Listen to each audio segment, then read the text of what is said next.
ซอและส่องจอดกุมพล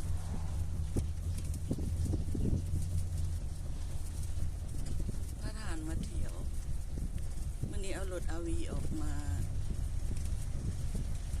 ไปคลีนเอิบก็เลยมีเวลามาถ่ายโซฟีให้ทุกท่านเบิ่งแถมนี่เป็นอพาร์ตเมนต์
มีหนทางติดขึ้นมาตัดขึ้นมาแถม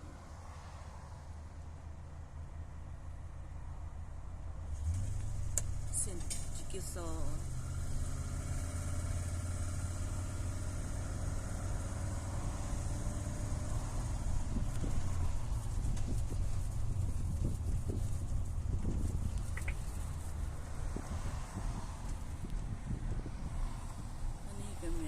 สตอเรจบนให้เสาฝากเครื่องเฮือนเครื่องซาน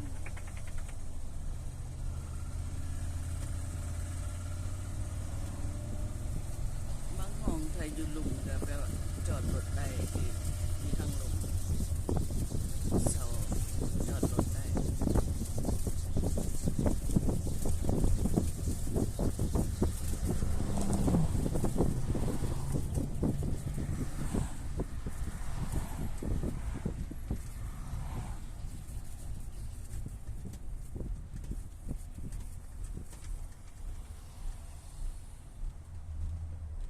ที่มาถอกน้ำเสีย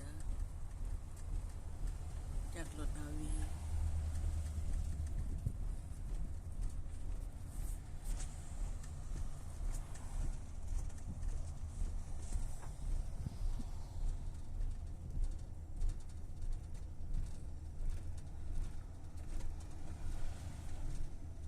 ก็ว่ามาวอลมาร์ท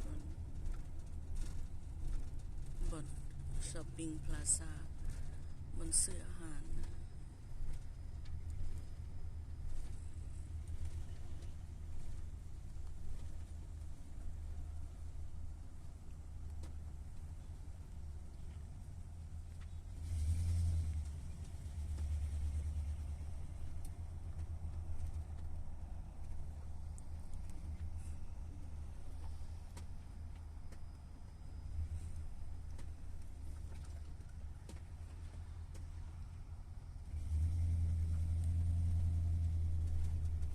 ซื้อน้ำมันเลย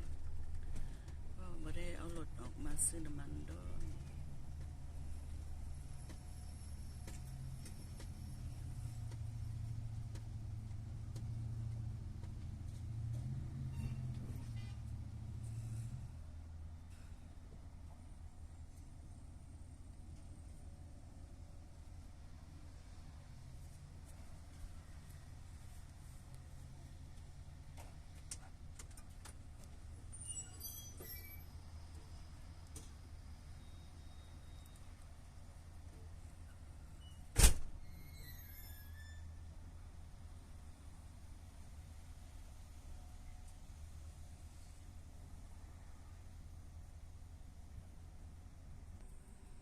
ตัวนี้ออกไปทางหน้าแวนรถบริคลีนเป็นไงแล้วปะ2-3 เดือนถ้าก็เสียออกมาเมื่อนี้อันนี้ ถ่ายวิวให้เบิ่งวิวทางหน้า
ถ้าท่านได้ชอบคลิปนี้กรุณากดไลค์กดแชร์